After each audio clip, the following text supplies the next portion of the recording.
Hey everybody, this is Joe from Archery Northwest. We're traveling right now, so we're in our trailer, but I wanted to take a minute to show you the setup of the Spot Hogg Boonie sight. It's new for 2024. This is the 2-pin version of it.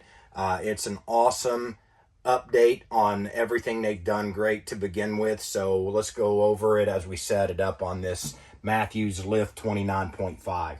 So the first thing I'm going to do is I'm going to remove this block, the mounting block, which is, I've weighed this, and this is a 1.6 ounce mounting block. So you immediately remove that from the mass weight when you do that if you have a bridge lock system or like Hoyt's Picatinny mount rail too. So Spot Hogg also made this so that it could be changed to a rail, it could be changed to a hard mount, or it can be changed to a Picatinny mount just simply by changing the block out. So your pro shops can get that in any configuration you want, or if you switch bows, you can switch that out too.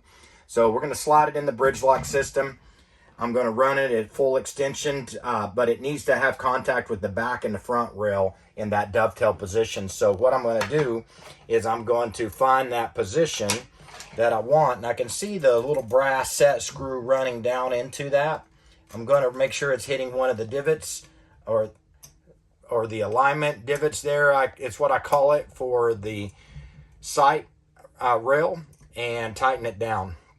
So since it's going to go into the bridge lock, I know immediately that I'm going to be set too far to the left with the sight versus the string and the rest. So if you look how far to the left that is, we're going to need to adjust that. So how you do that on the Spot Hogg sight is you're going to remove whatever head you run. So if you run a 3-pin head or a 2-pin head, you're going to take that off with the 2 screws right here on the side mount.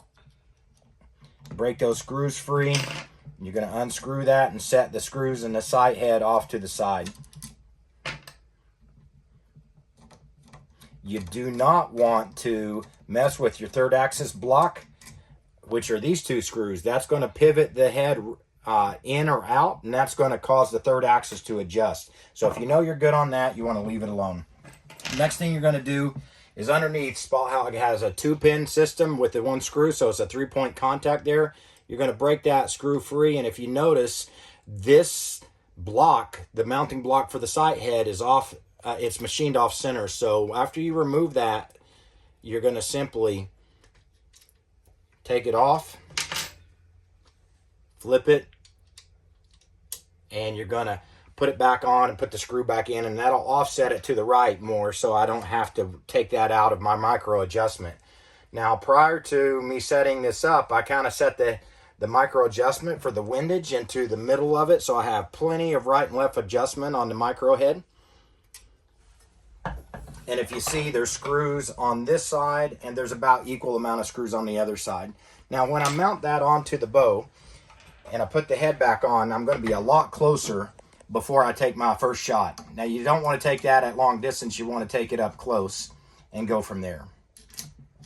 So after I mount that block back on there, the sight head, we'll look down at it again, and you're going to see it adjusted over about a 1/2 inch to the right. And so that will be able to be finished with micro adjustments.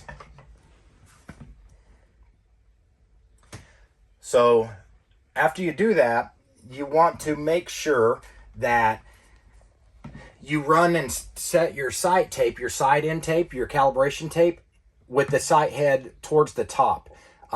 And Spot Hogg, the Boonie, it has this new locking mechanism that is just awesome. It doesn't have the lever on the bottom anymore. It just has it on the side.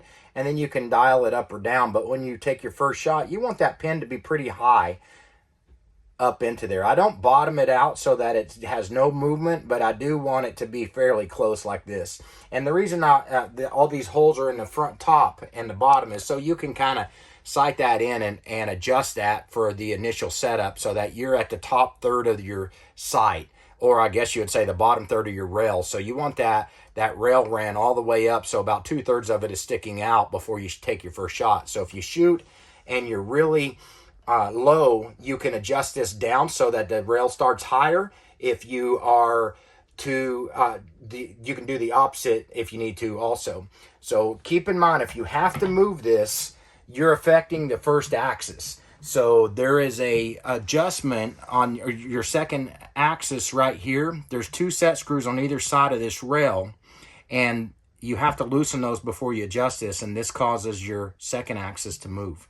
So keep that in mind, that if you're going to do that, you need to center it up. So the best way to do that is only loosen 1 screw so the other screw stays where it was, so you know you're not moving it.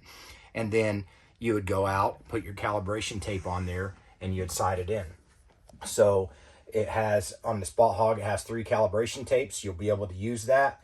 That's going to be a lot closer. And if I'm not happy with my elevation, which has some control of that, is how high you set your peep, that's what these are for. It isn't because the further you want to shoot, the more you run it in a different position. You're always going to be limited to the downward movement by the vanes or fletches touching the bottom of the sight housing. It won't have anything to do with what position you start on it. It has to do with the peep and the arrow height location when you start shooting level. So keep that in mind.